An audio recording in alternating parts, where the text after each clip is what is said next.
Já começa, tem umas pessoas chegando aqui ainda na sala, na sala do Zoom. Oi, tem pessoas chegando agora, mas aí quem chegar atrasado, a gente já fica como punição, né, que perdeu um pouco do seminário.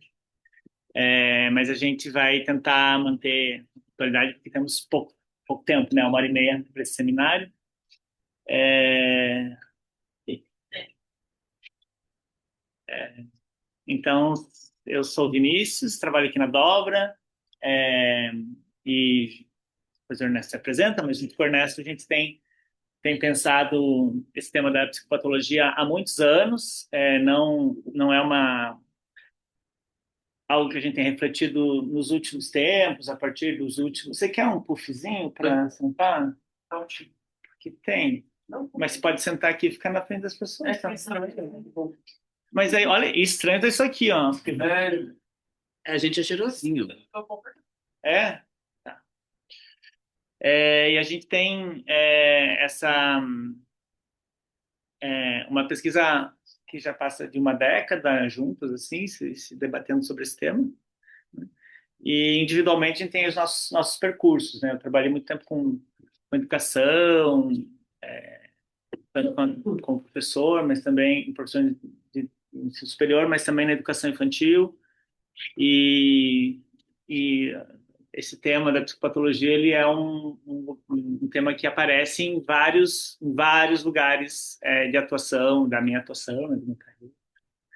E sempre foi um grande problema para mim. Eu sempre tive muito desconforto com isso. Então, hoje, estou muito feliz que a gente está com esse encontro com o Ernesto também, de longa data, que a gente hoje vai começar essa proposta desses 4 encontros, que talvez funcionem como uma espécie de prefácio para o que vai vir no segundo semestre, que aí, como se cada encontro fosse um mês no segundo semestre. Então, hoje é meio um teste. Se vocês não voltarem, a gente não vai continuar, entendeu? Tipo, não deu certo, tal. Mas se começar, se voltarem, se tipo, né? Não se sintam pressionados com essa minha frase, né? Porque eu levo para análise se vocês não voltarem. É, e antes de passar a palavra para o Ernesto, quem não conhece aqui é a Dobra, essa casa que durante o dia a gente atende as pessoas, são vários consultórios, isso aqui é uma recepção, isso aqui não é um anfiteatro, isso aqui não é uma sala de aula. E aí, de noite, a gente se debate sobre o que a gente está fazendo de dia, aqui, como se a gente fizesse uma dobra, para, inclusive, problematizar aquilo que a gente acha que está tudo bem, né? Problematizar esses lugares que, muitas vezes, eu sou psicanalista, eu sei o que eu faço. E aí, à noite, a gente nos nossos processos oníricos, né, com um inconsciente mais livre, a gente tenta pensar também esse lugar mais escondido da psicanálise, essas entranhas, esses lugares que não se discutem tanto. Então a Dobra é esse espaço que é uma casa onde a gente atende pessoas, onde a gente faz nosso trabalho de psicanalista, mas também tem outros dispositivos. Existem várias coisas acontecendo, vocês têm um mural ali recheado de coisas, segunda-feira tem um curso super legal que vocês podem entrar em qualquer momento. Tem grupos de supervisão também, clínica, tem grupo de adolescentes, de investigação das adolescências que a Mari está conduzindo, tem clubes de leitura, e todas as coisas na Dobra tem bolsa, todas as coisas na Dobra, ou são essa, né, que é uma atividade gratuita também, mas também tem atividades na Dobra, todas as atividades têm bolsa, e isso é para não se dizer por aí que não se pode fazer formação de psicanálise sem pagar. A partir disso, você tem que pagar o deslocamento para cá e o saco cheio de ficar ouvindo psicanalista falando sobre psicanálise, talvez isso seja o maior custo.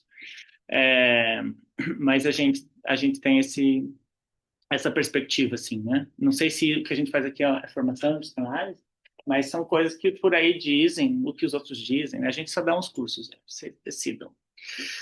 E é isso. Bom, acho que você falou da dobra, eu acho sempre importante a gente começar explicando o que é aqui, porque acho que é um espaço muito diferente mesmo, né? De outros espaços formativos. Bom, sou o Ernesto, como o Vini estava falando. A gente se conheceu já há muito tempo e acho que o tema clínica e o tema psicopatologia sempre foi algo que nos convocou, nos incomodou, nos perturbou. A ideia desse encontro, além das coisas que o Vini falou, acho que é importante dizer também que tem algo no formato dele e que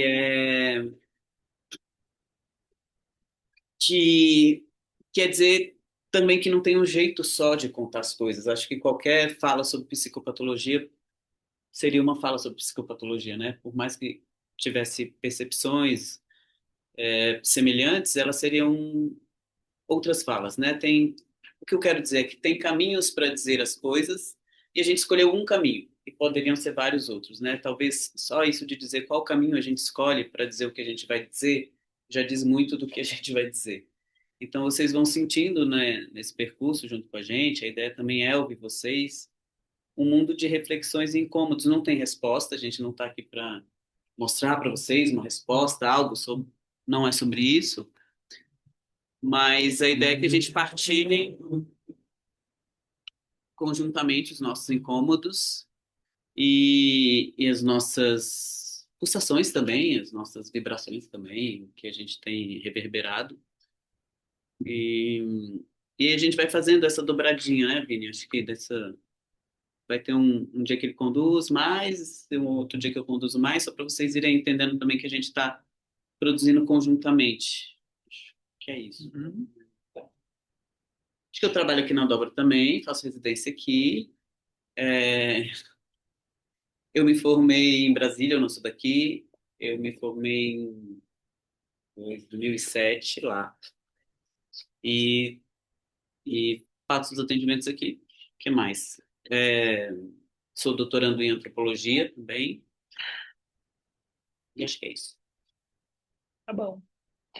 Como a gente tem muitas pessoas em casa e muitas pessoas aqui, não vai ser muito assim possível o formato também que a gente debater muito. Por isso que a gente chamou de seminário, também para ter essa característica da gente apresentar uma pesquisa e daí ir debatendo essa pesquisa, mas de fato não é uma coisa muito, não vai ser uma coisa como um grupo de estudos assim. Isso não significa que quem está em casa, quem está aqui, não possa fazer suas intervenções, falar e conversar. Eu só estou triste que não deu para conversar direito sobre o que tem no coração de cada um aqui e em casa também, do tipo, o que eu estou fazendo aqui, né, qual que é a minha onda e tal, mas a gente conversa antes, conversa depois, conversa em outros contextos. Tá bom? Acho que é importante dizer isso porque tem esse tanto de gente aqui, tem mais 40 pessoas inscritas online, então seria muito difícil ouvir todo mundo, né? Bom, e tem mais lugares aqui na. Ah, você já está aí, mas aqui ficou, né? Ninguém quer sentar perto do professor. A gente fica cuspindo, eu acho. Deve ter. Pode vir de máscara. Bom, vocês sabem que o título desse encontro ele é uma espécie de clickbait Globo Repórter, né? Você tem lá patologias onde vivem do que se alimentam. Hoje em dia ninguém mais assiste TV aberta, Globo Repórter sabe o que é, né? E você tem nesse tipo de convocatória um lugar que demonstra uma espécie de mistério, alguma coisa que está todo mundo interessado em saber, mas que, no fundo, eu fico pensando no Globo Repórter, sempre tinha umas coisas sobre café. É bom, né? Você vive mais ou vive menos. Vinho, sempre tem essas coisas, né? E que, no fundo, todo mundo tem o seu próprio saber sobre o café, sobre o vinho e, consequentemente, sobre psicopatologias. Parece que existem algumas coisas que a gente tem se autorizado a falar em nome próprio e tal, né? Que é uma psicopatologia e tal. Então, tem um pouco esse lugar, e aí a gente vai tentar mostrar que nossa intenção aqui isso é importantíssimo. Se fosse pedir para vocês anotarem no caderno, a gente não vai sair daqui sabendo o que é uma psicopatologia e o que não é uma psicopatologia. E talvez vai sair daqui sabendo como se forja uma psicopatologia do ponto de vista teórico e discursivo e das experiências práticas, né? Algumas provocações assim para iniciar é uma associação que se faz entre divergência e psicopatologia. A palavra divergência, que a gente escolhe aqui, não é qualquer palavra. Onde que a gente escuta essa palavra divergência associada à psicopatologia? Qual que é a expressão? Neurodivergência. Quando a gente já faz algo comum, assim, que eu acho que já apareceria lá o Sérgio Chapelin falando no Globo Repórter, né? Neurodivergência, né? É uma psicopatologia? Essa expressão já convoca a gente a pensar se existe neuroconvergência. Você tem uma neurodivergência, o que seria uma neuroconvergência? Então, você já tem um pressuposto aí de que a gente é igual em algum aspecto, né? Já para você, então, construir uma teoria do psicopatológico, você já tem um pressuposto de que há um campo de convergência. Não sei o que isso quer dizer, né? Ao mesmo tempo, a gente também pode pensar na psicopatologia como uma, vou escrever aqui uma arte, mas uma arte no sentido ruim. Então, eu não queria mais essa expressão, uma arte, mas um manejo, um traquejo de transformar, então, o atípico ou o divergente, o neurodivergente, porque o atípico também foi, agora caiu um pouco, né? Tem, acho que eu escuto às vezes mães atípicas, as últimas coisas que me ocorrem, mas tinha também, acho que até uns 10 anos atrás, estava na onda falar desenvolvimento atípico, para não falar desenvolvimento é, é, patológico e tal, desenvolvimento atípico. Você percebe que são tentativas interessantes de propor uma leitura mais inclusiva. Então, eu não vou dizer que o desenvolvimento da criança ele é doentio, ele é patológico, mas ele é atípico. E aí, uma outra provocação seria, quando a gente chama a psicopatologia, ao mesmo tempo que a gente tem o principal manual, que um dos principais, a gente pode dizer que é o principal manual, existem outros manuais, que é o DSM, é de transformar o atípico em um tipo. Então, essa seria outra coisa que seria legal de anotar no nosso caderno. Quem que está com o caderninho aí? Ninguém está com o caderninho. Tem folha para vocês anotarem, vocês anotem aí na folhinha. Então, pode anotar no coração também. Pode. Quando a gente fala transformar o atípico num tipo, eu estou dizendo, então, que uma categoria diagnóstica é um conglomerado de coisas convergentes. Né? Há um tipo ali. Então, se eu tenho uma coisa atípica, o que pode ser interessante em algum aspecto, porque pode ser a expressão de uma singularidade de um sujeito, eu vou, no mesmo movimento, que pode ser interessante, eu vou cair. Assim, no mesmo, vou nadar e vou me afogar na praia, digamos assim. Porque no mesmo movimento que eu tenho de proposição, de acolhimento de um entendimento, de desenvolvimento de criança, de mãe, né? Atípica, eu estou transformando ela numa categoria. Né? Então, a gente tem um conjunto de categorias, o DSM apresenta um conjunto de categorias que são quase próximas com a classificação internacional das doenças, da OMS, mas tem outros manuais, por exemplo, no Brasil, a gente vai, você tem aqui uma citação, quem está aqui tem uma folhinha com algumas citações, quem está em casa não tem essa folhinha, e era para ter sido enviada hoje à tarde, ela não foi, mas no final do seminário eu mando por e-mail para todo mundo, inclusive quem está aqui, para ter, poder jogar fora depois, se quisesse. E aí vocês têm aqui um manual que é muito usado no Brasil, não sei se quem já fez psicologia, psiquiatria e tal, que é o da Galarrone, que o título é Psicopatologia e Semiologia dos Transtornos Mentais. Então você tem, um outro manual, né? Um manual mais interessante do que o DSM. Você tem também o manual, o compêndio de psiquiatria do Kaplan, Sadok Kaplan, também são muito utilizados, são atualizados, também são mais interessantes do que o DSM. E o DSM é uma coisa muito lamentável, que a gente vai tentar entender por quê, mas especialmente porque você está vocês sabem que o DSM ele está na quinta edição revisada e ele é bem espesso, assim. E o primeiro DSM tinha quantas páginas? Juliana, sabe quantas páginas? Uma coisa muito menor, assim. e aí ele vai cada vez aumentando a quantidade de páginas. Então, a gente também tem que ler esse fenômeno como uma captura das expressões singulares para transformá-las em um tipo. É, e aí a gente vai tem um terceiro aspecto que seria legal pensar que a gente falou em desenvolvimento atípico, a gente falou em neurodivergência, e a gente vai falar agora usar seria uma outra palavra, que seria a palavra desvio.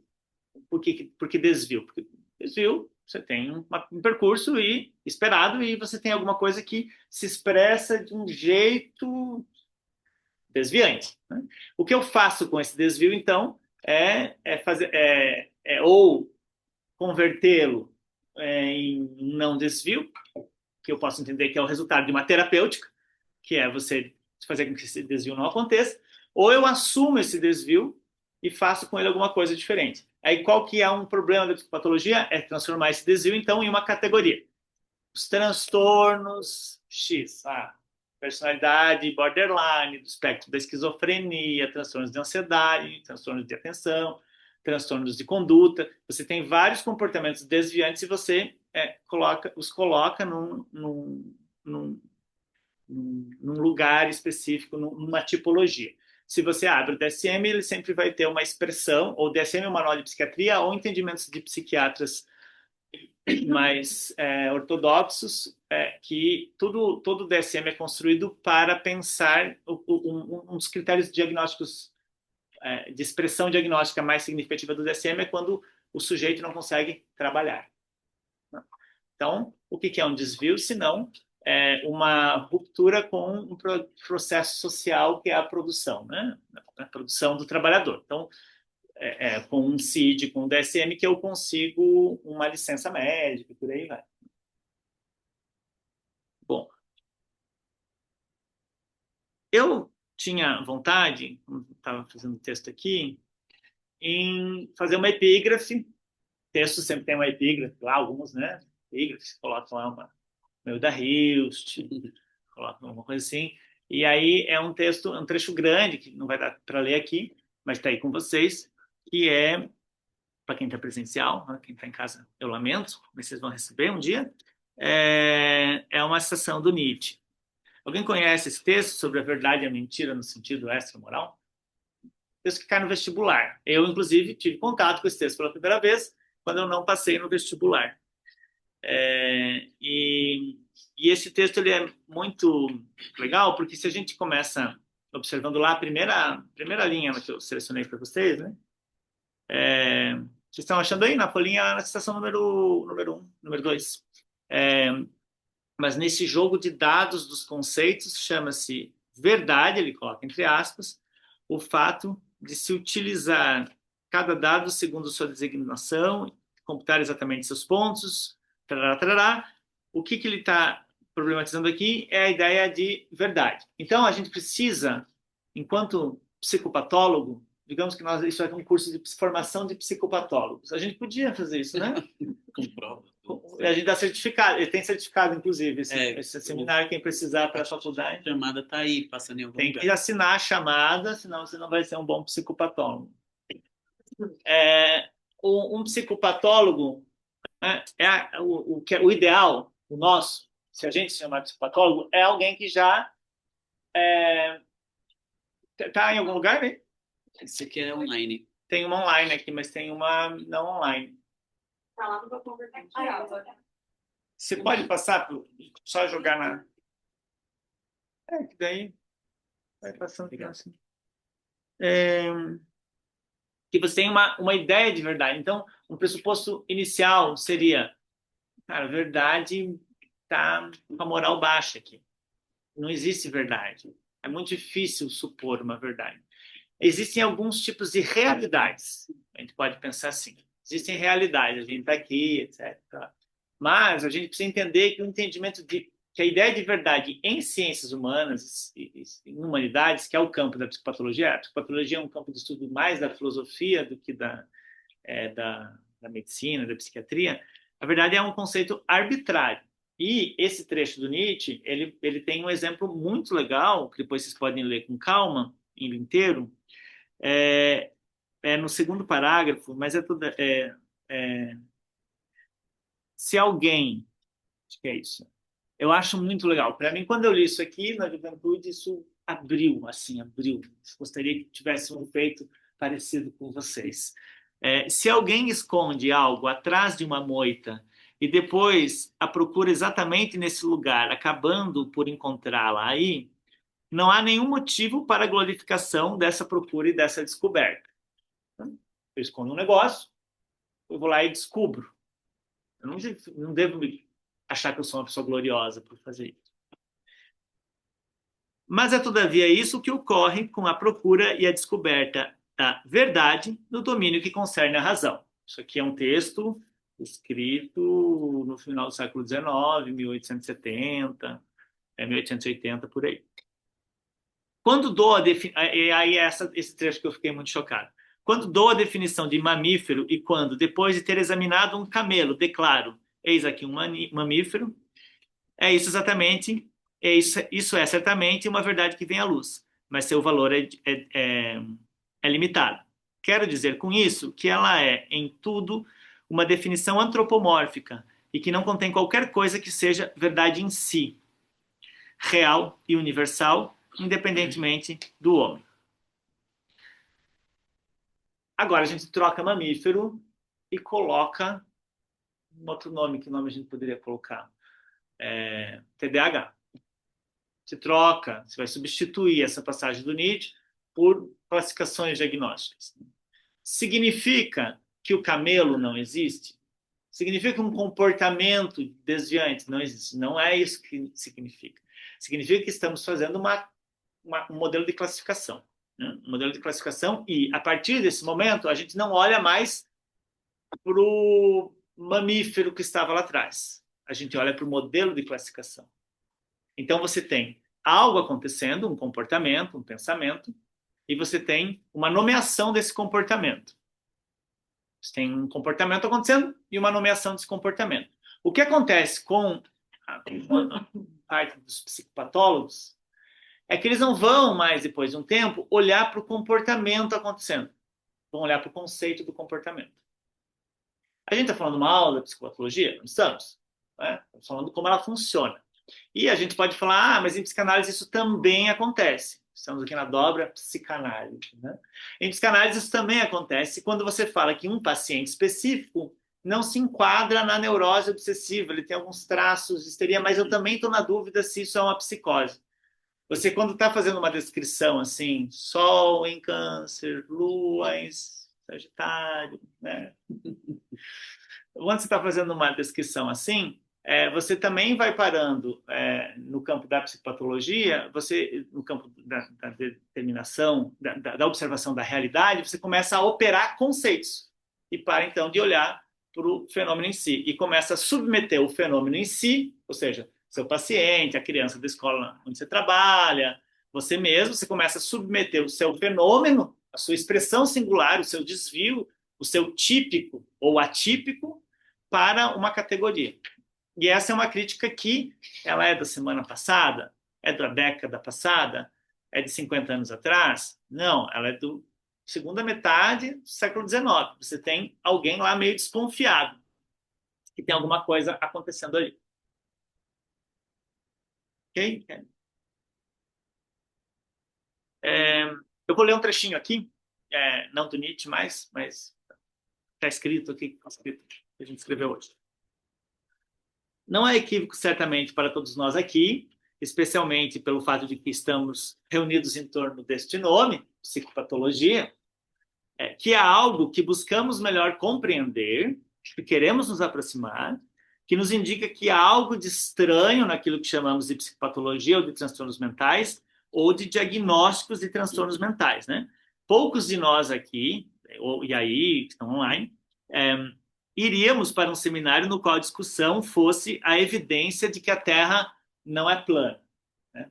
A gente não está... Eu vou lá, a gente oferece, a Terra não é plana e vocês vão lá, porque... Pois isso é um ponto superado.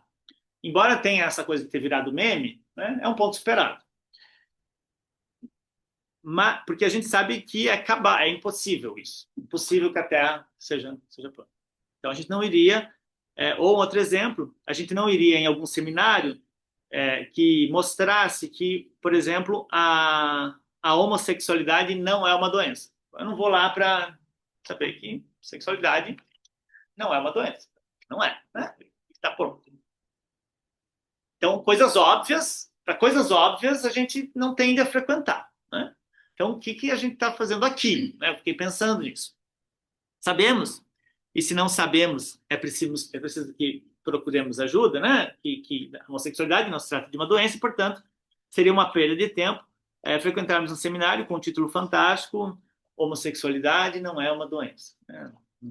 Não iríamos para esse seminário. Não há por que frequentar algo que não nos intriga, que não nos indica equívocos, que não gera incômodos e, ao mesmo tempo, que não nos deixa inseguros com relação ao pensar das coisas. Então, estou considerando que está todo mundo aqui muito inseguro com relação à psicopatologia, ou com algum incômodo, uma pulguinha, alguma coisa assim. Nós estamos. Eu falo essa frase. Nesse sentido, revelamos que somos portadores dessa insegurança quando pensamos no campo de psicopatologia. A gente não sabe o que a gente está fazendo aqui, né? Se ferraram, né? O que vocês viram? A insegurança refere-se à não compreensão do amplo uso acrítico das nomeações diagnósticas. O que a gente está falando por uso acrítico é quando você nomeia alguém como: eu sou um quadro de TDAH e ponto. O que você está fazendo? Você pode se identificar, você pode querer ser, você pode fazer isso a partir de toda uma lógica que você constrói, né? Mas é inegável que a gente tem percebido um interesse maior em fazer esse tipo de assunção, né? Então, essa insegurança refere-se a isso. O que é isso que eu chamo de depressão, de esquizofrenia, de autismo, transtorno ansioso, transtorno de atenção, transtorno desafiador positivo? Usamos a palavra crítico. Então, veja, quando a gente fala a palavra acrítico, não estamos usando a palavra amador. Por exemplo, o uso de diagnósticos por pessoas que não são profissionais de psicologia ou psiquiatria, que seria o uso amador. Por exemplo, você nem é psicólogo, está falando que você é isso e aquilo. Porque a gente sente esse uso acrítico da parte da nossa classe, né? Da psicologia, da psiquiatria, das ciências da saúde. É um uso acrítico dali, porque as pessoas não precisam saber. As pessoas não precisam conhecer o DSM, não precisam ter esse debate sobre psicopatologia, porque, né, as pessoas têm as vidas delas. Mas podem, quem quiser, pode ter. Mas qual que é o nosso principal incômodo? É esse uso por parte dos profissionais, das profissionais. Então, acrítico, pois não é nosso objeto aqui pensar como as pessoas não atuantes no campo da saúde mental se apropriam desses diagnósticos, mas sim dialogar com as pessoas que trabalham no campo da psicopatologia em seus consultórios individuais, em suas redes, em seus ambientes de trabalho institucionais ou em suas indagações pessoais mesmo, né? Então, assim, eu tenho alguma coisa, alguma pulga atrás da orelha. Essa leitura, essa palavra crítica, foi justamente escolhida para reforçar um dos temas sobre os quais iremos nos dedicar nesses encontros. A leitura do DSM, mas também de pesquisas acadêmicas, de clássicos da psicologia, da psiquiatria, de livros de divulgação científica, por aí. Assim. Podemos encontrar dezenas de artigos científicos que apresentam evidências opostas em seus resultados. Por exemplo, e isso é bem salutar no campo da ciência, é bem bom, né? Então, você tem lá um artigo que mostra que, sei lá, algum tipo de experiência na infância gera uma tendência a comportamentos ansiosos na vida adulta. Esse tipo de publicação tem o tempo inteiro. Aí você vai lá, abre o artigo, ele é feito com 30 crianças numa cidade lá no interior dos Estados Unidos e, enfim, está aparecendo na Super Interessante, na capa do Super Interessante. Está todo mundo lendo, todo mundo falando, o artigo é revisado por pares, ele tem validade, né? Mas ele tem essa circulação. E você tem outros lugares, outros artigos que vão mostrar o contrário. Não, isso não tem nada a ver, é outra coisa que determina. Então é bom, né, essa coisa de ter divergência nessa produção, né? Então isso é bom, pois permite que o leitor dessas pesquisas possa concluir não por um ou outro artigo. E aqui eu acho que é o nosso pulo do gato, a nossa perspectiva teórica epistemológica. que a gente possa concluir, lendo um, dois, vários artigos, vários manuais, não advogando sobre qual está mais perto da verdade. A citação do Nietzsche lá, né? Você pode falar, esse artigo está mal feito, a metodologia dele é ruim, ele é meio equivocado, mas assim, não sobre se ele chega mais perto da verdade que o outro. Mas essa coisa de ter várias publicações com divergências sobre o que elas, sobre as conclusões, sobre psicopatologia, podem ajudar a gente a concluir que não se pode concluir nada como se pôde se concluir a respeito da Terra ser redonda e que a orientação sexual não é uma doença. Então, é legal ver que tem um monte de gente falando um monte de coisa diferente, divergente uma da outra, e isso, então, vai dar uma garantia para a gente de que a gente não pode, não me parece interessante, tentar fazer, não, eu vou descobrir a verdade sobre a psicopatologia. De mim sairá uma pesquisa, uma leitura diferente. Diante dessa primeira inquietação, que diz respeito à ausência de criticidade por parte de quem maneja os conceitos de psicopatologia, a gente aqui apresenta um primeiro eixo do trabalho do seminário. A base epistêmica da psicopatologia. Né? Epistemologia é o estudo do conhecimento. Então, é o conhecimento do conhecimento. É ver como você pensa. É tipo colocar o pensamento, a teoria no divã, e ela fala, e você não ouve o que ela está falando em si mesma, mas você ouve o que está por trás, como que ela constrói, né? como que os argumentos são construídos, as funções que estão nesse discurso, muito mais do que o discurso em si. Né? Então, uma citada de Lacan escondida que ninguém percebeu. Então, a gente vai discutir, nesses primeiros dois encontros, do que já estamos falando um pouco, o que é a versão. Uma versão. Ou seja, como opera o raciocínio clínico para a investigação, redução, análise, intervenção dos impasses que dizem respeito ao mental. Por que, em outras palavras, por que ou o que faz com que a psicopatologia exista? Qual é a maneira, quais são os recursos e como ela aborda as manifestações psíquicas. Então, é como se fosse a versão da psicopatologia, a expressão, né, dessas psicopatologias. Nosso objetivo final dos encontros, ele é bastante modesto, ele é encontrar elementos que nos deixem com um pé atrás, uma pulga atrás da orelha, ou, em termos mais formais, uma desconfiança crítica do emprego das palavras diagnósticas no campo do mental. Então, é para a gente sair daqui não contente. Tá? Eu lamento. Ainda, se quisermos aumentar nossa aposta, que é deixar todo mundo aqui com o pé atrás em relação à psicopatologia, e a gente só vai poder avaliar isso no final, para além do pé atrás, a gente poderia acumular argumentos e fatos que passem da desconfiança com relação à psicopatologia para o abandono desse modo psicopatologista de raciocinar. Então, não é só uma pulga atrás da orelha também. No final, a gente vai querer chutar a psicopatologia, né, de algum modo. Seria, enfim, não conversar mais com terraplanista e com aqueles que acreditam que a psicopatologia é plana. Tá? É esse o final aqui. É preciso de cautela, pois não se trata aqui de um seminário que visa expor pontos de vista, de tipo qual que é o ponto de vista certo, nesse sentido, mas sim esses argumentos trazidos por alguns autores, e aí são autores que eu e o Ernesto dialogamos. A gente não, na nossa formação, a gente tem autores muito diferentes um do outro. Eu trabalho com alguns autores e o Ernesto com outros, e essa é um pouco a ideia também, né? A gente não... embora a gente pense muito igual, a gente não tem o mesmo percurso de trabalho teórico, assim. Até vocês vão ver semana que vem, quando o Ernesto falar, vai ser bem diferente, né? Vai ser mais performar. Vai.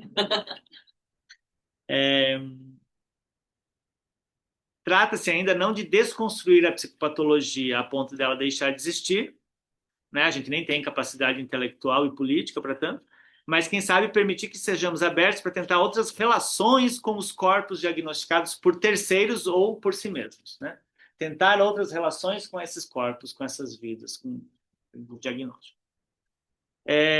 A gente hoje a gente vai falar um pouco de um texto do Foucault chamado Doença Mental e Psicologia. O argumento, basicamente, hoje é sobre esse texto. Não sei se alguém conhece. É um texto que o jovem Foucault escreveu com 28 aninhos, né? Olha só, uma criança.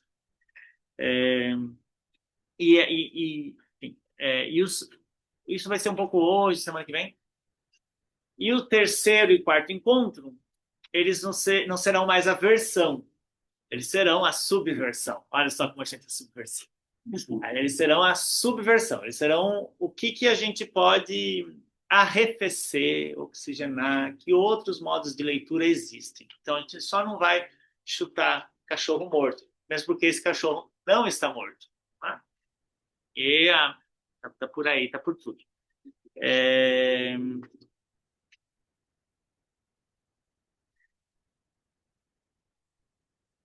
E a gente sempre tem um pressuposto, né, de construir, quem sabe, uma relação com essas manifestações da vida, as expressões humanas, os pensamentos. Então, pensar na existência mais como uma... Tem um pressuposto que vocês vão perceber que está no fundo e que me parece que um conjunto de autores está trabalhando com isso desde o final do século XIX, inclusive o Nietzsche. Não, Nietzsche não sei, o Romano acabou de entrar, né? Não, o Nietzsche eu não sei, eu não vou falar nada. Mas um conjunto de trabalhos de pesquisadores que tem uma preocupação em conseguir ler estados de criação da vida, né, das pessoas, estados de insubordinação à norma, ao padrão, estados singulares, autores que tendem a fazer uma leitura dessas manifestações como algo que é a vida e não como algo que é um equívoco. Tentam fazer leituras que não são de construir tipificações. E de construir ajustes. Né? De construir ajustes, né? Que são um pouco esses lugares. Né?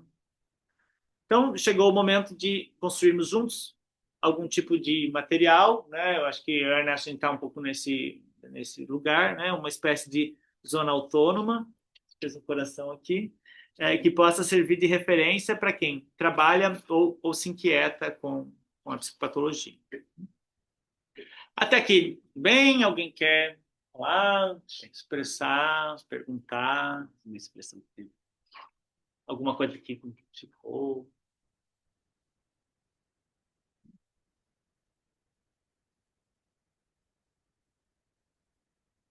Então, hoje, né, a ideia é apresentar um ponto bem específico do raciocínio psicopatológico. E aí, por raciocínio psicopatológico, é um joguinho de palavras, que não é o pensamento do doente. O raciocínio psicopatológico, eu falo, está com o raciocínio psicopatológico, muito acelerado, muito quietinho, muito desconexo. Mas a gente está falando do raciocínio psicopatológico como o pensamento do psicopatólogo. Então, a gente está cutucando o psicopatólogo, falando, esse seu raciocínio psicopatológico talvez seja psicopatológico na sua ambição, né, de construir uma psicopatologia. Antes de pensar se um comportamento é doentio ou não, precisamos pensar o porquê desse comportamento ser, a partir de um determinado momento da história, considerado patológico. Por que algumas coisas, de repente, elas viram um problema ou deixam de virar um problema? E eu tenho um exemplo aqui. Se você imagina o Brasil num contexto mais rural ou de cidade pequena, eu sou de Concórdia. Vocês não conhecem Concórdia, provavelmente. Ninguém conhece Concórdia.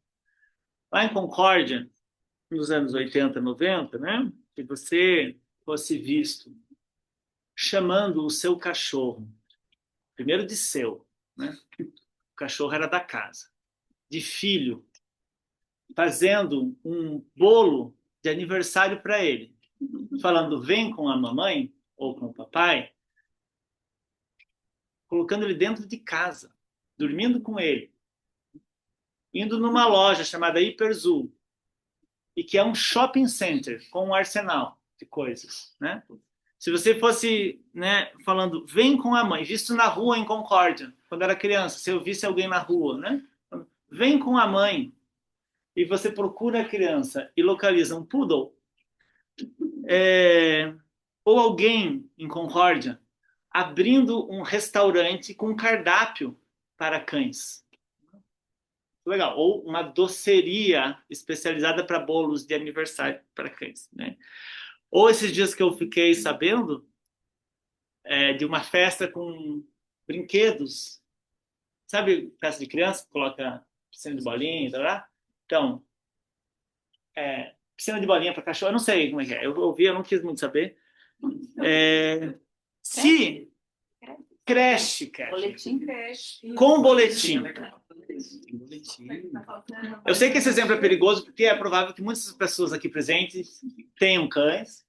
Eu sei disso. Tá tudo bem. Sejam pais e mães Sejam de pais pets. e mães de pets. Esteja no arroba lá do Instagram, mãe de pet. Poste fotos do cachorro viajando o mundo, né? Embaixo da Torre Eiffel, tarari, tarará. A pessoa ia ser entendida em concórdia como, né, alguém que está com algum transtorno de tipo psicótico. E vocês precisam concordar comigo que isso é verdade. Isso é um dado da realidade. Estamos falando que quem está chamando, que todas nós aqui, né, que fazemos isso com os nossos animais, temos algum transtorno do espectro da esquizofrenia, não estamos falando, mas isso em concórdia seria, né, um problemão, especialmente porque Concórdia você é a capital do porco e é uma das cidades que mais desossa aves do Brasil, com a fábrica lá da BRF, hoje na época era Sadia, que inclusive se chama Sociedade Anônima Concórdia, por isso que é Sadia Alimentos, a minha cidade, orgulho da cidade. Então, em Concórdia as pessoas têm uma relação com animais que quando eu vou para lá e digo que sou vegetariano, eu sou quase persona não grata. Você não pode não comer carne.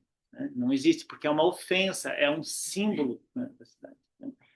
Uma experiência do tipo, talvez, psicótica para eles quando leem alguém que não come carne. Né? Bom, mas você tem autores, né, a Dora Haraway, que eu fiquei de pegar exatamente o título do livro, mas ela tem uns livros interessantes. Ficar com problema. Esse que fala dos animais? Ficar com o problema. Uhum. Então, ela tem, que é uma pesquisadora que, né, teve experiências lá de leitura, de trabalho com Canguilhem, que escreveu o texto mais famoso dela, chamado Manifesto Ciborgue. É uma referência dos, né, feministas e tal, né, das mulheres como ciborgue, etc.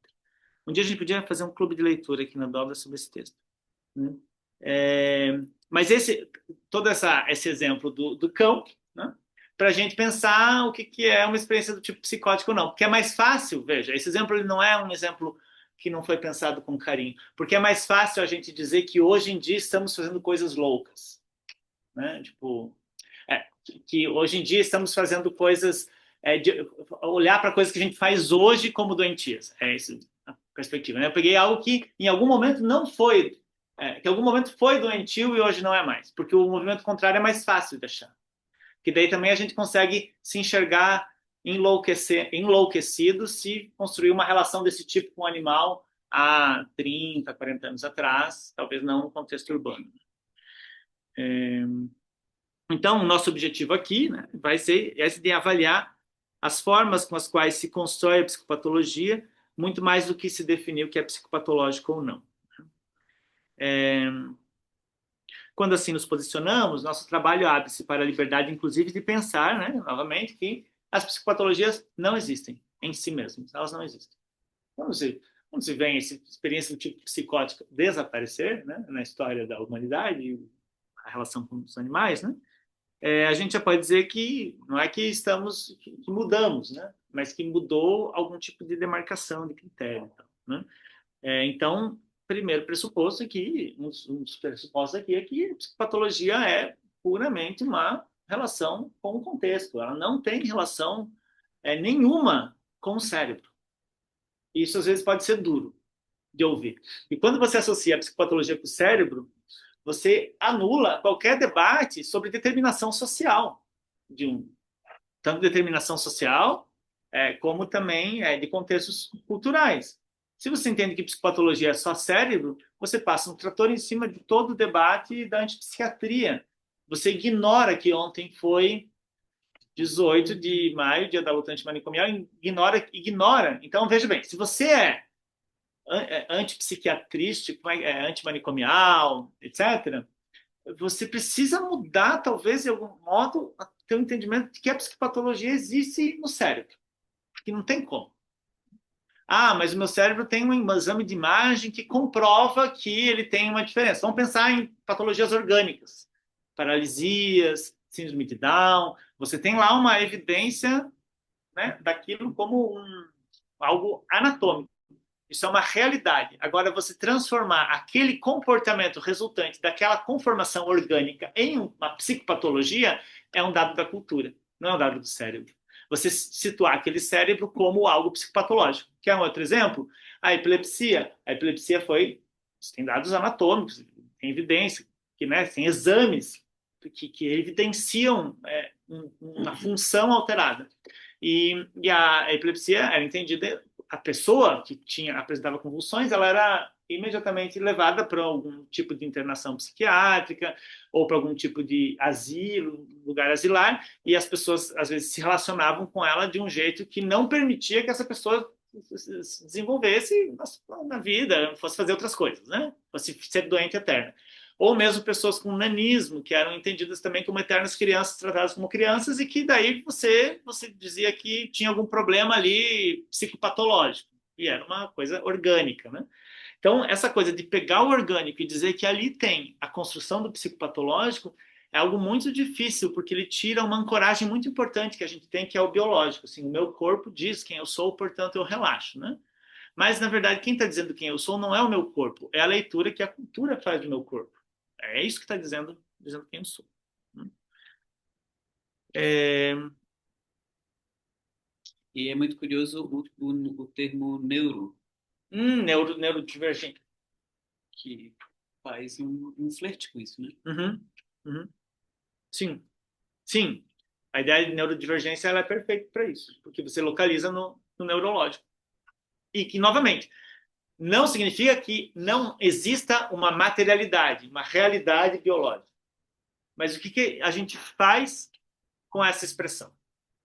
A gente tem as pesquisas da família Jerusalinski, né? Alfredo Jerusalinski, Lígia Coriá, de intervenções feitas com crianças que nasciam com síndrome de Down. É uma pesquisa da década de 80, publicada, revisada por pares, com uma amostra assim, enorme de população, de você fazer intervenções na primeira infância que fazem com que você aplica teste e tal, né? Porque você tem que provar na revista científica, mas fazem com que os sinais de autismo de crianças com síndrome de Down desapareçam.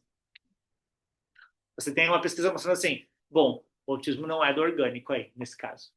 O autismo vem de outro lugar. Isso é uma pesquisa da década de 80, ela talvez tenha vários problemas metodológicos e tal, mas a gente tem aqui uma dica, né, de que mesmo em condições que é o que eles faziam, já existem ainda, né, em Buenos Aires. Existe, né? Eles ainda trabalham lá, pegar casos orgânicos, né, que você tem lá uma condição orgânica e tentar fazer com que isso não se converta ou se converta ao mínimo em um estado psicopatológico, né? Pensando que a concepção do psicopatológico ela não é a mesma coisa que a concepção de uma conformação orgânica. A gente tem, né, apesar disso, né, e o que sempre intriga bastante, é que você tem alguns livros clássicos que desconstroem essa ideia de psicopatologia e que ajudaram a fazer a reforma psiquiátrica no mundo inteiro, né? Um dos mais famosos que a gente tem, além esse doença mental e psicologia que eu citei há pouco do Foucault, mas a tese de doutorado dele, tese secundária, eu acho que é a história da loucura. As pessoas não tinham o que fazer na França na década de 60, porque ele fez duas teses, né? Uma é sobre Kant, a significação lá, e outra é a história da loucura. E eu acho que a história da loucura é a tese secundária dele. Quando você lê a história da loucura, ela não tem um formato de tese de doutorado, assim, tanto que ninguém queria muito bem ser orientador do Foucault. Quem aceitou fazer a orientação do Foucault foi o Canguilhem, que é um autor que a gente vai acabar citando aqui. E por que eu estou falando desse aspecto do texto, A História da Loucura, que é um livro legal para ler antes de dormir, assim, que embala rapidinho no sono, ele é um livro que tem um jeito de escrever diferente. Por que ele tem um jeito de fazer história diferente? Porque você não vai conseguir problematizar a ideia de razão sem ser um pouco desarrazoado. Não sei se está certa essa expressão. Né? Você não vai conseguir problematizar a razão com a razão, com um método racional. Então, esse texto é um texto muito interessante, e você tem esse texto publicado na década de 60, você tem O Nascimento da Clínica, todos os textos do Foucault, né? Com relação a esse tema, você tem o Normal e o Patológico do Canguilhana, da década de 40, 50. Você tem também O Mito da Doença Mental, do Thomas Szasz, que é um livro fantástico, então, que é um livro até, se não me engano, ele foi até meio de aeroporto na década de 70, 80. São textos que, publicados há meio século, e que, embora talvez tenham sido fundamentais na composição de noções arrojadas que permitiram embasar a luta antimanicomial, por exemplo, eles parecem que, por algum motivo isso me intriga, apesar de estar tudo evidente lá, eles parecem que ainda não têm fôlego o suficiente para encarar o que a gente tem encontrado hoje, que é cada indivíduo com sua psicopatologia. Você tem uma produção robusta de teórica, tem o próprio movimento antimanicomial, tem a estruturação da RAPS no Brasil, que é super arrojada, super referência, você tem as experiências na Itália, você tem experiências no campo das artes, você tem a clínica da Borda, né? E Borda e Dobra tem uma referência, a clínica da Borda enquanto anagrama. Você tem várias coisas acontecendo há muito tempo, mas cada um está com sua psicopatologia, né? O DSM continua aumentando e a medicalização da vida, a homogeneização dos comportamentos via medicação, ela continua acontecendo. Então parece que a gente lê esses autores e fala, nossa, que fantásticos, mas parece que eles ainda faltam fôlego, assim, né? É como se a gente colocasse eles ainda, a gente é tipo o oxigênio ali, falando, ó, gente, vamos respirar aqui esse negócio aqui, mas talvez seja um pouco isso que a gente também está tentando fazer aqui, né?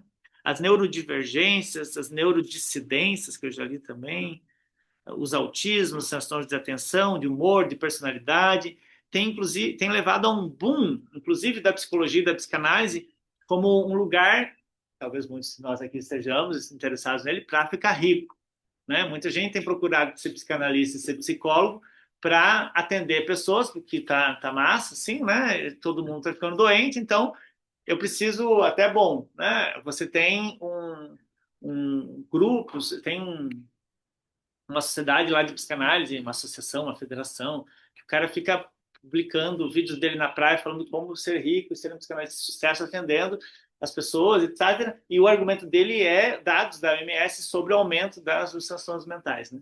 Então, se você vai trabalhar com psicopatologia sem saber que isso é uma grande mentira, você vai ajudar, inclusive, a fazer esse movimento para que venha mais transtornos mentais, para que você tenha mais trabalho, né?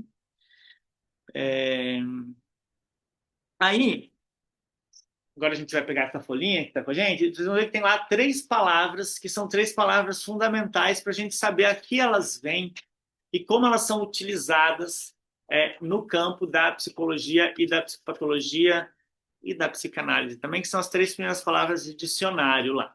Para quem está em casa, as palavras, vocês podem jogar aí no dicionário, no Google, as palavras são normal, a outra palavra do dicionário que a gente extraiu é natural, e a outra palavra que a gente extraiu do dicionário é essência. Essas 3 palavras elas vão ser muito importantes na construção de vários entendimentos de psicopatologia. O primeiro deles é uma associação da ideia de normal com a ideia de natural. A gente poderia ficar aqui fazendo aula, assim, né? Tipo, de faculdade. E aí, gente, vamos fazer um trabalho. Escrevam aí o que é normal. Daí todo mundo faz lá, escreve na sua cabeça o que é normal, né? Fizemos isso, né? Que foi meu aluno sabe. Aí você vai lá e fala, agora vamos escrever o que é natural. Daí todo mundo escreve, daí dá o tela azul, né? Porque o normal e o natural, eles estão associados de um jeito bastante automático. Então, e o que é normal? Aí a aula que eu já fiz milhares de vezes e quem é meu aluno aqui não deve mais aguentar ouvir. Normal é uma palavra que, o que que diz aqui? Eu não vou falar, vou falar o que diz no dicionário, né? Conforme a norma, a regra regular, né? Ele dá um exemplo ali que é interessante, que é a homologação seguirá os trâmites normais, né? A coisa conforme o que é usual, o que é o comum. Ok, até aí? Duas acepções. Então, o que que eu tenho nessas duas acepções? Eu tenho nessas duas acepções, nessas duas primeiras concepções de normal, um dado da realidade, que eu poderia dizer que é um dado estatístico, que é aquilo que acontece na maioria das vezes. Tá bom? Aqui? Normal é aquilo que acontece na maioria das vezes. Estou ansiosíssimo para dizer uma curva do normal aqui. Mas eu não vou fazer isso hoje. Eu vou gastar. Deve ter uma atrás. Mas eu não vou fazer isso hoje para não gastar meu único slide. Vou deixar o último slide. O jogo da velha. Né? Você tem o normal, para quem não sabe, curva normal, ou chamada curva de sino, é uma curvinha, formato de sino, que mostra que a maior expressão de determinado dado. Por exemplo, se a gente fosse pegar uma população e ver qual que é a estatura da população. Daí você tem duas curvas do normal, né? Uma curva do normal de sexo biológico feminino, fêmea e macho. Né? Você tem de animais, porte de animais. Você tem lá a estatura, a maior parte da população, se for encontrar na rua, você vai encontrar a maior população com ou 1,70, 1,80, 1,60 de determinados países, né? Em alguns países vão ter pessoas mais altas, outros países pessoas mais baixas, mas você tem um lugar da curva que é o topo, lá onde você vai encontrar a maioria de uma expressão. Então, de uma expressão de algo. Por isso que a expressão, o que é usual, a expressão número 2, especialmente, né? O que é comum é, é o que é a frequência estatística, ok? Comum. E aí o problema, e o Canguilhem vai mostrar isso no livro O Normal é Patológico, é que a expressão do que é comum, do que é mais frequente, torna-se, aí é a primeira acepção, uma regra. Aquilo que é como a coisa deveria ser, como a coisa deveria acontecer. Aí vocês vão para a citação número 5 da folhinha de vocês, estou me sentindo na missa. O equívoco é uma citação do Canguilhem, que diz o seguinte: há um equívoco que foi facilitado pela tradição filosófica realista, segundo a qual toda generalidade é indício de essência. Não é qualquer palavra que ele escolhe, hein? Toda perfeição, a realização de uma essência. Então, veja, ele foi para a generalidade, que é a frequência estatística. Essa frequência estatística, que é o ponto alto da curva do normal, vira a expressão de uma essência. Essa essência é o sinônimo da perfeição.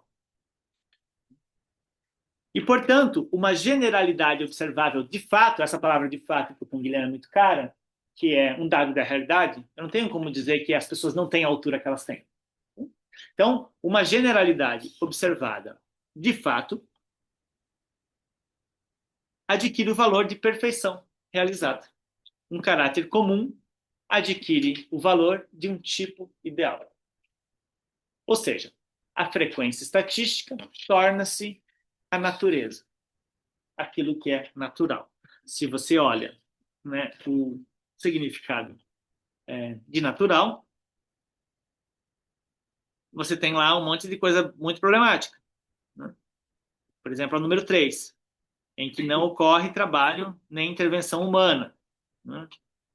E a questão número 4, que é a que parece que fui eu que digitei só para ganhar aqui mais pontos com vocês, né? Que decorre normalmente da ordem regular das coisas. Né? Então, a ideia de natureza, do que é natural, tem uma concepção muito comum sobre a ideia do que é normal, do que acontece na maioria das vezes. Se eu vou ser psicopatólogo, eu vou me deleitar, portanto, com tudo aquilo que sai da expressão natural, normal, da maior frequência estatística. O legal aqui do normal, se você olha a acepção número 3, é sem defeitos ou problemas físicos ou mentais. E o exemplo que ele dá é muito bom para o nosso trabalho. Uma criança normal. Quer ajuda, Ernesto? Eu estou tentando ver todos os outros. Ah, tá. Mas tá. Ok. Tá. E aí você tem essa ideia de natural, de normal, de essência, e tem uma outra expressão que é a número 2 de natural, regido pelas leis da natureza. Essa palavra, lei da natureza, não é uma palavra qualquer. Lei da natureza. Essa noção que vai chegar lá na psicopatologia é que, primeiro, a natureza tem leis. Isso, beleza, tem leis. Que leis a natureza tem? Algumas leis muito básicas. As leis de Newton, não é a de Newton, né? Mas é Newton descobrindo leis da natureza, que permitem o cálculo do lançamento de satélites, que permitem você ir para a Lua, dar uma volta, e voltar para a Lua, olha como vai acontecer. Você tem as leis da natureza que permitem, né, a Estação Espacial Internacional, ficar girando, satélites, comunicação. Você tem, ainda nesse exemplo da astronomia, você tem... não, vamos pensar assim, exemplos da mecânica, você tem o desenvolvimento de máquinas, o desenvolvimento de máquinas a vapor, as leis da termodinâmica, que você, a partir do século XVI, a partir dessas perspectivas de Descartes, René Descartes, o discurso do método, mas as leis de Newton, leis de Kepler, você também consegue prever quando vai acontecer um eclipse, você consegue prever onde estarão os planetas em cada ano, quando vai ter alinhamento, não vai... Tudo isso é a partir de cálculos e de geometria, ou mesmo na química, você tem Lavoisier fazendo aquelas experiências no laboratório, produzindo coisas a partir de quantificação. Você tem o desenvolvimento então de medicações, o desenvolvimento, a vacina, que é no final do século XIX, da penicilina, que vai surgindo também um pouco depois. Você tem um conjunto de pesquisas em física, em química, em mecânica, que vão mostrar que na natureza existem leis. E que se a gente não sabe manejar alguma coisa, é porque a gente não entendeu dessas leis. Então, no final do século XIX, você tem a Revolução Industrial está ali, né? Já não tem mais madeira na Europa, praticamente. Né? No Brasil, né, ainda continua a exploração, né? Super extrativista, mas você tem um mundo que constrói uma concepção matemática, mecânica, e que tudo, uma crença muito forte de que você vai entender tudo a partir da físico-química. Você tem o desenvolvimento do que se chama de ciências da natureza. E é física, astronomia, mecânica, termodinâmica, né? As leis da termodinâmica são as ciências da natureza. No final do século XIX, um pouquinho antes, mas você tem um livrinho do Foucault, eu não sei se coloquei uma citação dele aí, coloquei, As Palavras e as Coisas. Alguém já ouviu falar desse livro? As Palavras e as Coisas? Palavras e as Coisas é um livro sobre o nascimento de uma outra ciência no final do século XIX, que não são mais as ciências naturais, seriam as ciências do espírito, espírito no sentido da mente, do humano, né? São as ciências humanas. As Palavras e as Coisas, o Foucault escreve meio que para mostrar como que as ciências humanas se forjam. É um livro super legal desse, melhor que o outro, História da Loucura, para ler antes de dormir. Esse é bom. Para quem tem insônia, eu recomendaria. As Palavras e as Coisas, o subtítulo, como está ali, uma arqueologia das ciências humanas. Quando ele escreve As Palavras e as Coisas, ele vai mostrar que a ideia de... Ele fala homem, né? É um problema da língua, né? Ele está falando do ser humano, não é só do homem. Mas ele vai falar do ser humano se transformar em um objeto de análise possível por uma ciência. Até então, o que seria objeto de análise?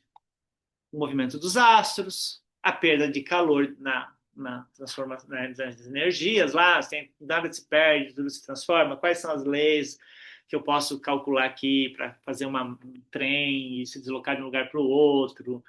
Você tem o surgimento de um conjunto de ciências, que são as ciências humanas, que vão fazer um novo objeto, que é estudar o que o Foucault vai chamar do homem, do ser humano. As ciências humanas, ao surgirem, no final do século XIX, elas surgem por um motivo muito importante que estavam se debatendo, porque até antes da Revolução Industrial as cidades eram coisas meio rudimentares.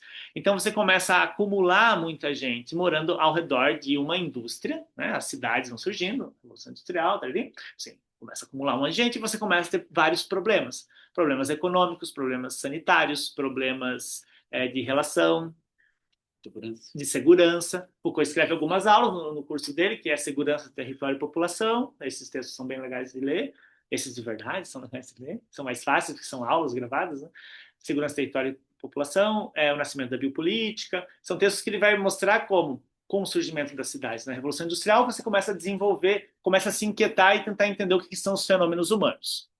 E isso vão surgir ciências humanas. Quais são essas ciências humanas que surgem no final do século XIX? Sociologia, você tem lá o Durkheim, né? Você tinha lá Augusto Comte antes, mas o Durkheim escreve um livro muito interessante. Qual que é o livro mais famoso do Durkheim, estudantes? É o livro, ninguém sabe qual foi o estudo epidemiológico que o Durkheim fez? Suicídio, exatamente. Suicídio é um livro, não tem curvas normal desenhada, mas é baseado um pouco na ideia de entender a frequência de suicídios, a ocorrência dos suicídios, os tipos de suicídios, as motivações dos suicídios, né? Você entender como um fenômeno social. Você tem outros surgimentos de outras ciências humanas, a economia, a ciência das trocas, você tem a linguística, você tem a psicologia, tentando entender, né? Eu nem sei o que a psicologia tenta entender, mas a psicologia, você tem a psicologia surgindo aí, sociologia, psicologia, economia, a antropologia, né?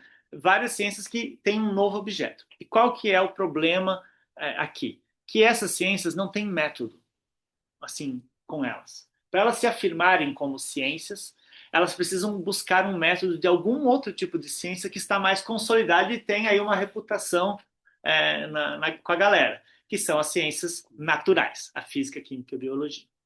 Então, quando você olha para os modelos de pensamento de psicologia, de psicopatologia, você vai perceber que eles são modelos que herdam um método das ciências naturais, que vão fazer do ser humano um objeto entendível tal como eu entendo uma máquina.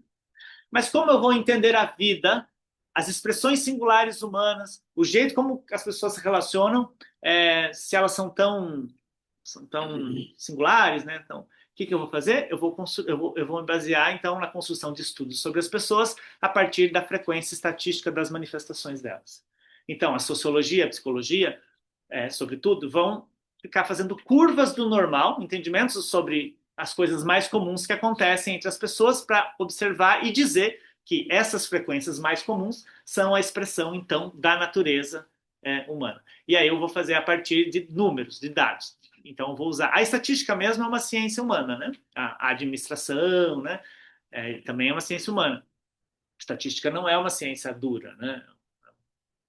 Isso é interessante de pensar, porque às vezes parece que porque tem número. Mas a estatística é como se fosse uma transposição de numerizar, transformar em números expressões singulares. E daí você vai adotar as principais expressões singulares para construir uma ciência sobre isso. Então, no final do século XIX, início do século XX, você tem um boom de várias ciências humanas surgindo, a partir de um empréstimo de uma metodologia das ciências naturais. Como é que a gente vai chegar na psicopatologia nisso, né? Ih, eu espalhei todas as minhas folhas aqui. Onde que eu tô, meu Deus? Ah, não, tô. E aí, duas coisas vão acontecer no final do século XIX, que tem relação um pouco com a psicopatologia aqui, que a gente vai seguir, que eu acho que ajuda a ilustrar um pouco. Uma é o Nietzsche, que a gente acabou de ler, né, que vai falar assim, sério? Vocês estão tentando construir uma verdade sobre os camelos, né? Nesse exemplo que a gente falou. É sério isso? Que vocês estão falando que vocês sabem alguma coisa? O Nietzsche vai falar sobre psicologia. O Canguilhem cita as passagens do Nietzsche sobre a ideia de psicologia. Você tem a psicanálise no final do século XIX, que é uma coisa muito, muito difícil de a gente se apropriar, que a psicanálise ela constrói um método muito aleatório, não tem nada a ver com ciências naturais, assim, e não é treinar as pessoas, não é convencê-las a algo, não é hipnotizar, não é dar remédio, não é fazer massagem, é fique falando aí e você construa uma significação sobre a sua própria história. Né? Você tem esse modelo de entendimento que vai escutar pessoas que estão padecendo, são os pacientes, as pacientes histéricas, né, daquele momento. Você vai escutar pessoas que estão padecendo. Deixar só melhor, só para a gente ver se entra alguém, né? Olha o que acontece aqui. Nossa, Ernesto, se estragou.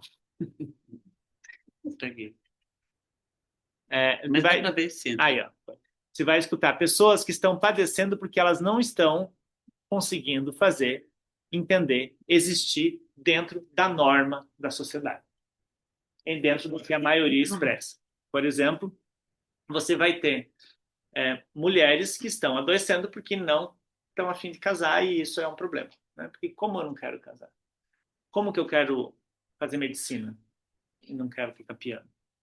Homens também, que estão padecendo porque não estão sentindo desejos por mulheres. Então, como que eu não sinto uma ereção quando eu estou com minha mulher e não consigo ter filhos com ela, porque eu não me interesso com ela? Você tem pessoas padecendo, então, porque elas não estão entrando na curva do normal, está acontecendo alguma coisa errada aí, né? Na leitura que elas fazem. Então, você tem a psicanálise já fazendo uma leitura que, em tese, que é o que a gente faz hoje, né?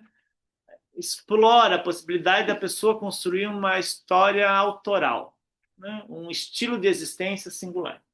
Mas tem outras coisas acontecendo também na sequência, na década de 20, que são os movimentos de vanguarda das artes. Então, o dadaísmo, que é o mais famoso, sabe? A Mona Lisa lá com o bigodinho, ou o mictório que o Duchamp manda pro museu e ele expõe o mictório, assina o nome do lado e tal. Você tem o surrealismo um pouco também, mas o futurismo, esses movimentos de vanguarda, eles também, no Brasil, na década de 20, a gente tem o quê? Semana de Arte Moderna, muito bem. Tem a Semana de Arte Moderna, que são as pessoas falando, tirando um pouco de sarro de uma ideia que se construiu sobre alguma coisa. Né? Inclusive, tiração de sarro sobre ideias de movimentos, de entendimentos de psicopatologia, entendimentos de desvio e tal. Você tem também, na década de 10, a publicação do livro, em 1913, do livro, não é um livro, né, é uma coleção de textos e anotações dos alunos, que é o que o Lacan utiliza bastante, que ficou mais famoso pela pena do Lacan, que é o Linguística Estrutural, do Saussure, que vai mostrar que as palavras, elas têm relações aleatórias umas com as outras, né? Isso aqui, sei lá, a árvore se chama árvore, ou se chama em outras línguas, tem outras possibilidades de chamar, por uma conjuntura aleatória. Não é porque tem a palavra árvore, essa imagem acústica, ela representa a essência da árvore. Pensa, em 1913, você tem alguém dizendo que a palavra árvore não representa a essência da árvore, ou seja, se botava fé na linguagem pra caramba, né? A palavra expressa o que ela diz, expressa integralmente. Então você tem tem um flow aí, uma galera, um fluxo forte de gente. Depois, na década de 40, você tem o Canguilhão, o Foucault. Você chega na década de 70, 80, o Deleuze, Guattari. Você chega nos anos 90, 2000, Judith Butler. Você chega nos anos 2010, Paul Preciado. São autores que não vai explorar aqui, mas só para pensar que essa galera está toda aparentemente no mesmo movimento, que é falar assim, vocês acreditam mesmo no que vocês acreditam? Orientação sexual, gênero, na essência das coisas. Né? No caso do Paul Preciado, da Judith Butler. Né? Tem uma citação dela aqui. E tem uma citação da Judith Butler, muito bem. A citação número 20, não é 24, é a citação número 8. Que é o início do texto do Problemas de Gênero. E é um livro que foi escrito a pesquisa é do final dos anos 70, 80, no Brasil foi traduzido em 2003. Esse livro que a gente tem aqui, eu acho que é a primeira edição brasileira, eu acho que é 2003. 2003, né? Ele é publicado originalmente em 90. A pesquisa é década de 80 para trás e tal. Tem uma coisa que foi escrita aí?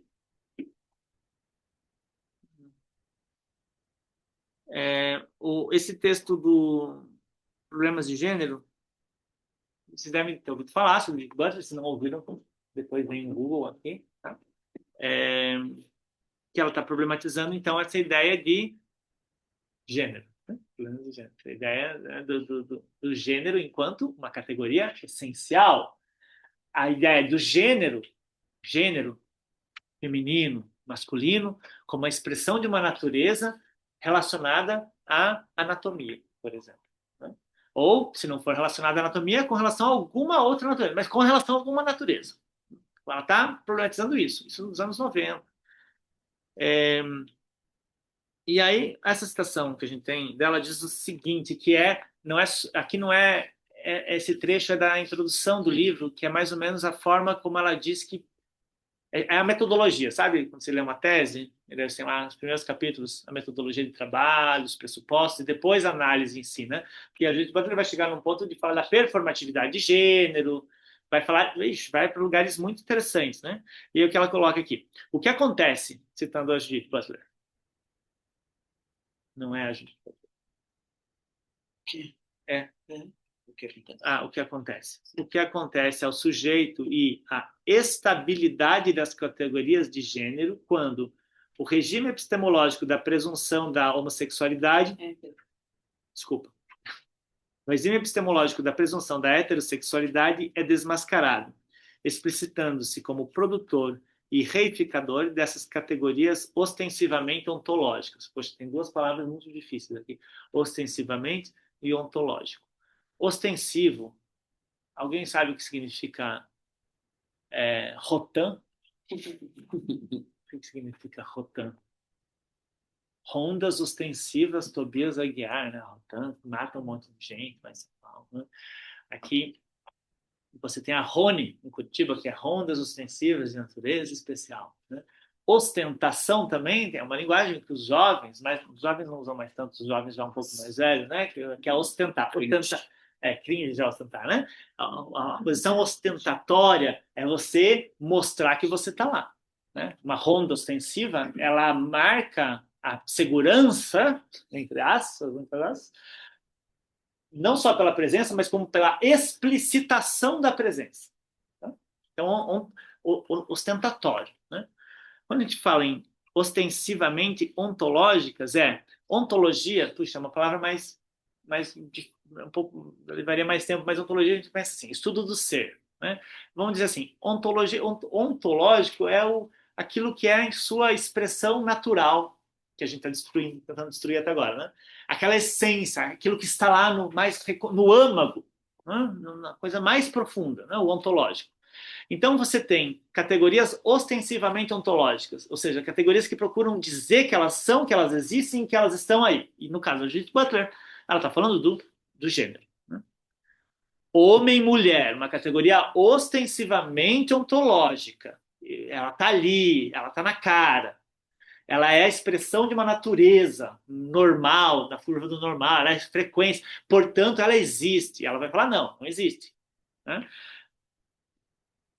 E aí, e agora a gente volta para o início da citação, né? Então, ela está falando do que acontece ao sujeito é a estabilidade das categorias de gênero quando o regime epistemológico, que até a gente deixou grifado aqui, dessa presunção é desmascarado. Quando a gente mostra que esse regime epistemológico ele é ostensivamente ontológico. Então, é como se ela faz com o gênero, a gente vai tentar fazer com a psicopatologia.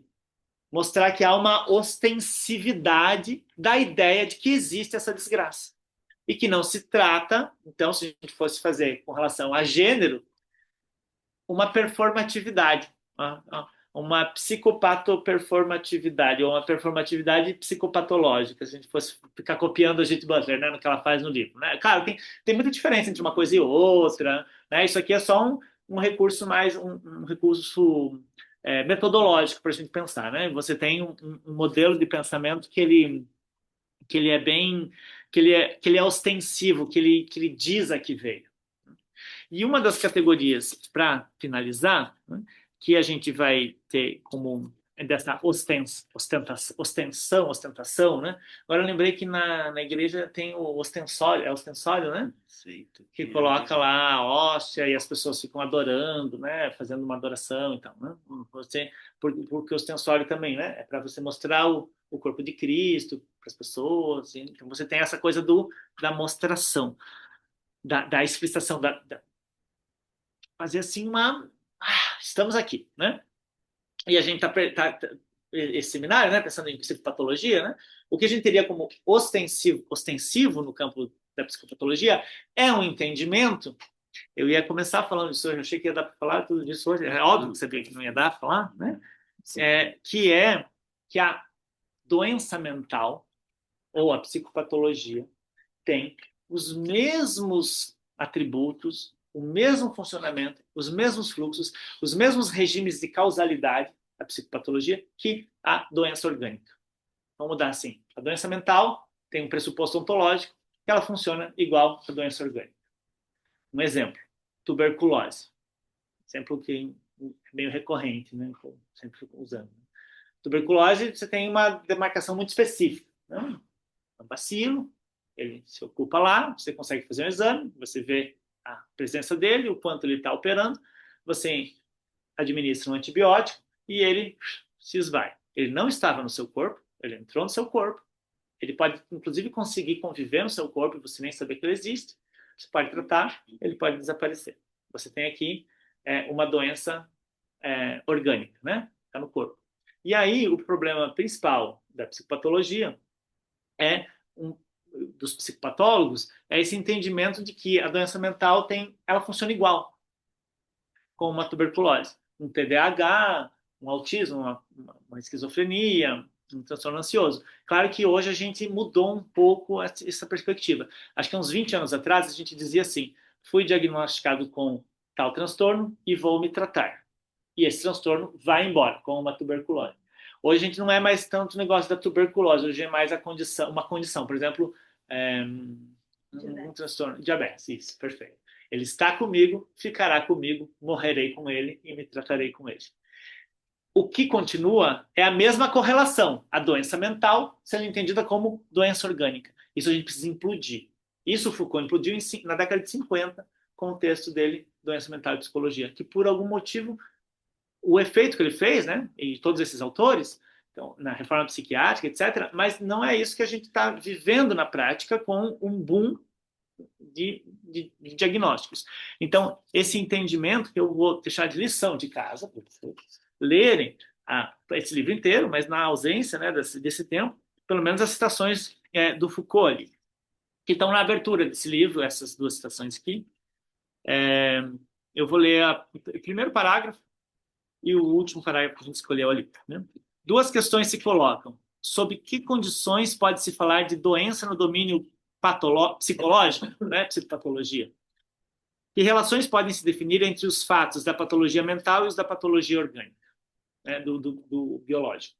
E o Foucault vai mostrar como na época não era o DSM, né? Mas os manuais de psicologia, de psicopatologia, usavam os mesmos recursos dos manuais de patologia, de patologias orgânicas, para entender que uma doença tem uma manifestação, ela tem uma evolução, ela vai para algum lugar, ela se estabiliza, ela tem recidiva, esse tratamento leva para cá, para lá, ou para não sei onde, ela deixa efeitos, ela não deixa.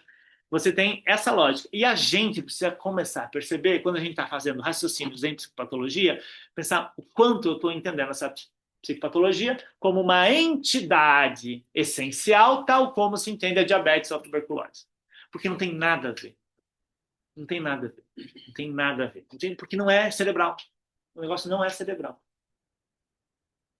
Quando eu era jovem, eu até falava, não, é um pouco cerebral e tal, mas cansei, chega. Não é cerebral. Não é.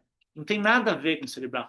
Não estamos negando que o cérebro tenha uma condição singular, no caso de algumas pessoas, sei lá, microcefalia, mas a psicopatologia é uma leitura externa, feita, construída a partir de um entendimento totalitário, que tem uma ontologia específica, um entendimento de ser que é ostentatório, portanto, que diz que ele está presente e que todos devem ser. Um ser que trabalha, um ser que produz, um ser que fala, um ser que ama adequadamente, né?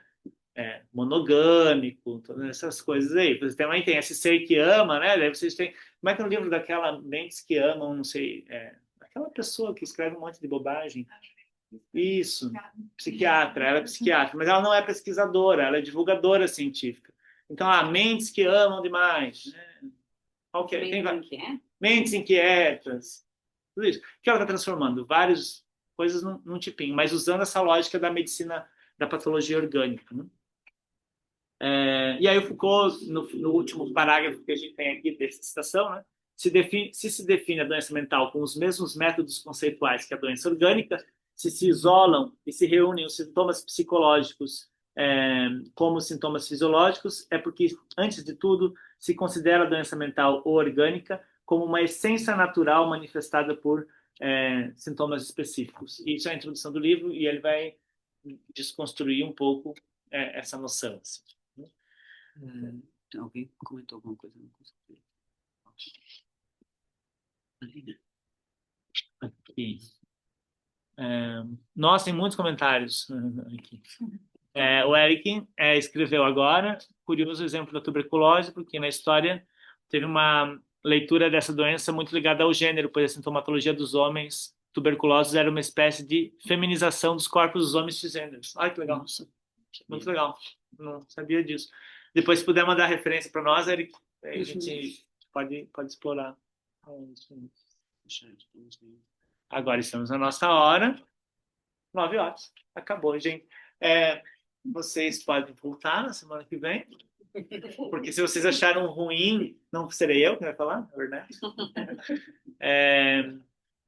E também podem convidar mais gente para participar. Tem vagas online. Algumas pessoas, sobraram 4 lugares, porque as pessoas confirmaram que vinham e não vieram, né? Fez esse cálculo.